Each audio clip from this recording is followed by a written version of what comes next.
El tema de Siria está ocupando portadas y portadas, principalmente a partir del atentado de París. Sin embargo, el tema de Siria es un tema que es parte del debate de un sector de la izquierda desde el comienzo mismo de la guerra hace 4 años. Por una parte, un sector de la izquierda se ha posicionado a favor de los rebeldes armados. Por otra parte, otro sector apoya al gobierno sirio presidido por Hafez al-Assad. Desde Ahocha.info consideramos que ni una ni otra puede ser una perspectiva buena. El tema de Siria no es una guerra entre buenos y malos, es una guerra geoestratégica. Y como tal, en esta guerra geoestratégica hay 2 bandos. Uno conformado por partidos y organizaciones e incluso estados que de ninguna manera se pueden considerar ni democráticos ni de izquierdas. En un bando, en el opositor, a la cabeza se encontraría Arabia Saudí, un país teocrático, donde se amputan las manos, las piernas o la cabeza un día sí y otra también por hechos nimios como el opinar de diferente manera en materia religiosa, donde las mujeres tienen menos derechos que los perros.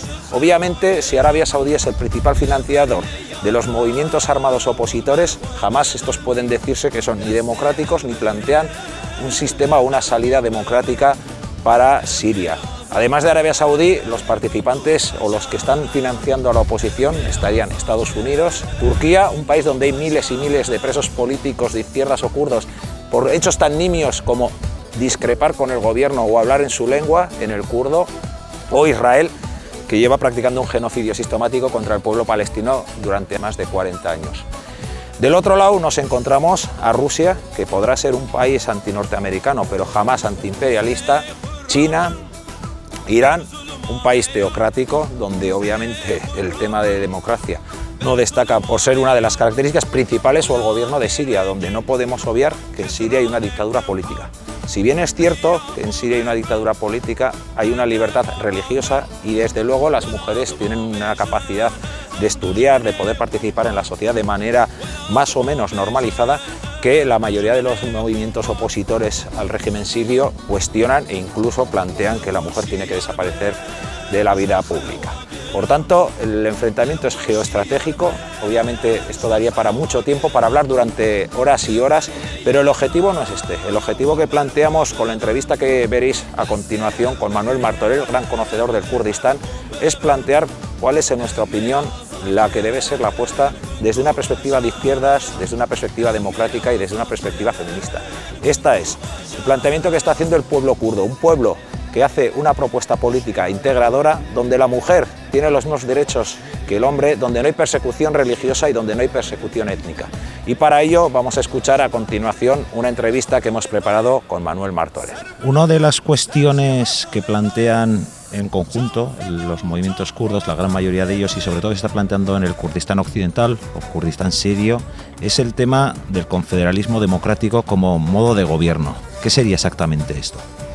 Bueno, pues yo creo que eso es hacer como la cuadratura del círculo. Es decir, el pueblo kurdo, por desgracia, pues vive en una zona con un impresionante valor estratégico dentro de este planeta. Y claro, está dividido por unos estados que no son cualquier cosa, ¿no? Son estados muy poderosos, cada uno tiene sus relaciones internacionales y sus apoyos en potencias internacionales, y claro, encontrar una alternativa política a esos estados que por lo general son autoritarios es realmente difícil.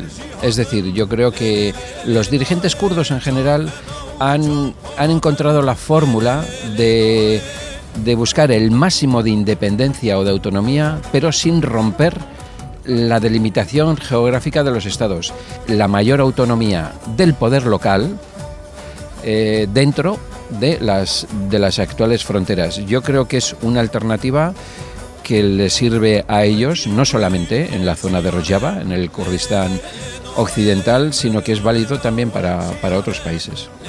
Señalabas el tema del poder local, el tema de asamblearismo, el tema de autogestión es una cuestión muy importante para este nuevo proyecto que plantea el pueblo kurdo, ¿verdad?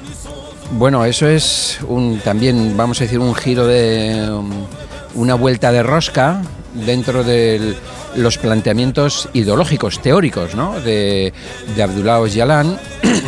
Creo que está haciendo Abdullah Öcalan unas interesantes aportaciones a las concepciones, a las antiguas concepciones marxistas de la relación entre los pueblos, la sociedad y el trabajo. Están pensando en poner en valor la vida normal de la gente, alejándola de todas aquellas estructuras económicas, incluso culturales, que sirven para completar la dominación del ser humano, ¿no? Ya estamos hablando desde un punto de vista filosófico casi, ¿no? Y bueno, ellos han propuesto esa alternativa, es una alternativa que algunos consideran muy propia o muy cercana al anarquismo, y yo también creo que tiene algo que ver con aquellos planteamientos forales que tanta fuerza han tenido en el País Vasco, en el sentido de que, vamos a decir, no el ciudadano, sino la gente normal, es la que en realidad tiene que dirigir y organizar su propia vida, ¿no? Ahora, la salida o el futuro que tiene esta interesante y revolucionaria propuesta, pues creo que todavía está por ver, ¿no? Es decir, además ha surgido en una situación de crisis, de una total penuria económica. Como se sabe, en las revoluciones lo más fácil es distribuir la pobreza, ¿no? Y luego encontrar el desarrollo económico, pues es otro asunto, ¿no? En este planteamiento de poner a la persona como centro, ¿no?, de ese replanteamiento revolucionario, diferente, el tema de la mujer es fundamental. No sé si por primera vez, o sería una de las primeras veces donde la presencia de la mujer es casi tan importante o tan importante como la del hombre. Cuéntanos un poco qué experiencias se están poniendo en práctica en las diferentes partes del Kurdistán de cara a la emancipación de la mujer. No es la primera vez, incluso en el Kurdistán de Irak, que vamos a decir que son organizaciones no más tradicionales, pero son las más antiguas. También, bueno, ahora recuerdo, por ejemplo, la figura de Margaret George, una guerrillera kurda, cristiana, asirio-caldea, que bueno, llegó a dirigir columnas enteras de hombres. Y no estoy hablando de los años 90 o de la actualidad, estoy hablando de los años 60, de la época de la revolución de Barzani. Pero también se pueden poner ejemplos en el Kurdistán iraní, de cuando el partido de Gasemlu pues llegó a controlar zonas del Kurdistán este, ¿no?, del Kurdistán de Irán. Pero bueno, hay otros ejemplos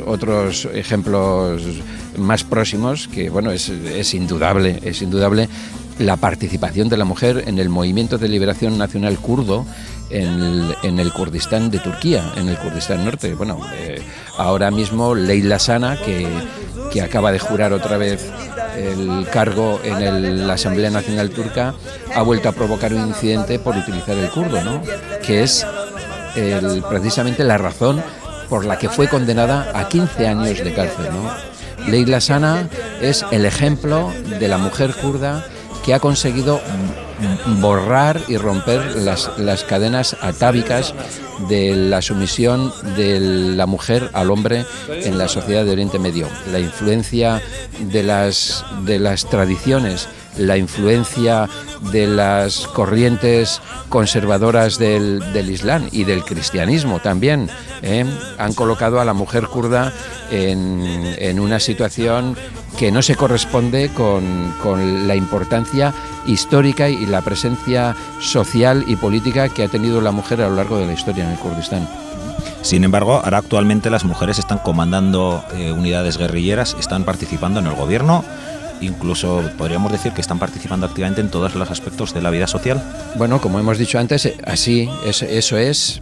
Hombre, ahora se visibiliza más a la mujer porque, claro, estamos viendo a chicas jóvenes que están combatiendo contra el Estado Islámico, pero bueno, en el Kurdistán de Turquía y también en Irán y también en algunas zonas del Kurdistán de Irak las mujeres llevan mucho tiempo ocupando cargos políticos e incluso formando parte de las fuerzas de seguridad y de las guerrillas kurdas.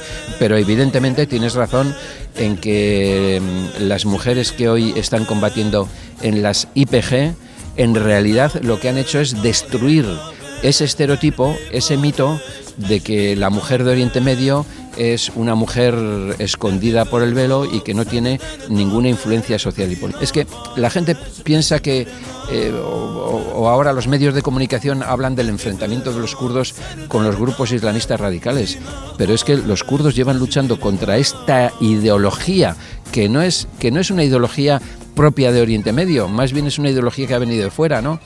Llevan luchando décadas. Bueno, los kurdos de Irán fueron los primeros en levantarse contra el régimen jomeinista y Jomeini les declaró la guerra santa a los kurdos.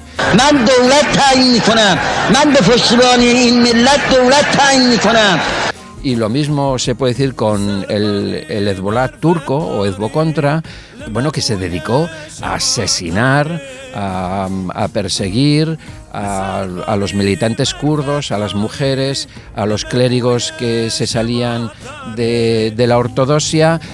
Por último, otra de las cuestiones que llama la atención, más habiendo sido el pueblo kurdo un pueblo oprimido, es que su planteamiento para el futuro no es un planteamiento excluyente, sino que quiere que participen junto con ellos gentes de origen turcomano, árabes, a nivel religioso, bueno, lo mismo cristianos, musulmanes, ya sean suníes, chiíes, etcétera, etcétera. Es también esto una novedad, ¿no?, dentro de lo que ha sido, desgraciadamente, la práctica dominante en muchos estados de Oriente Medio.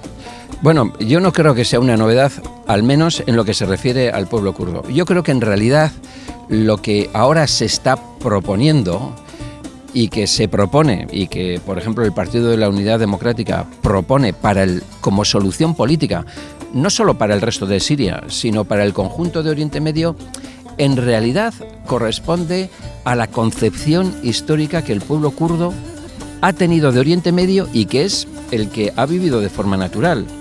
Yo no voy a decir que los kurdos suníes o los chiíes o los alevis o los alawíes o los cristianos no han tenido problemas entre ellos, incluso judíos. En el Kurdistán, tanto en Irán como en Irak y en parte en Turquía y Siria, había antes muchísimos judíos kurdos, ¿no?, que ahora viven en el Estado de Israel. Y de alguna forma los kurdos han sabido convivir o coexistir con esas diferentes realidades que siempre han existido en Oriente Medio. Y bueno, pues ahora que ellos están jugando un papel prioritario, preferente en la actual crisis de Oriente Medio, lo que en realidad creo que están proponiendo es lo que siempre ha sido Oriente Medio para los kurdos, es decir, un lugar de coexistencia y de convivencia entre una gran pluralidad religiosa, cultural y va a decir también social y política. Todo ello, no voy a decir bajo un manto democrático, pero sí bajo un esquema, un planteamiento mental que sí se parece algo a lo que puede ser un planteamiento democrático y que es simplemente el respeto a la diferencia. Bueno, pues esto ha intentado ser una pequeña aproximación a lo que está ocurriendo en el Kurdistán occidental a través de la inestimable ayuda de Manuel Martorell, y por nuestra parte animaros a que sigáis estudiando las propuestas y las formas que están planteando desde ese pueblo tan desconocido que se encuentra en Oriente Medio como es el pueblo kurdo. Es que ricasco, Manuel. Es que ricasco a vosotros.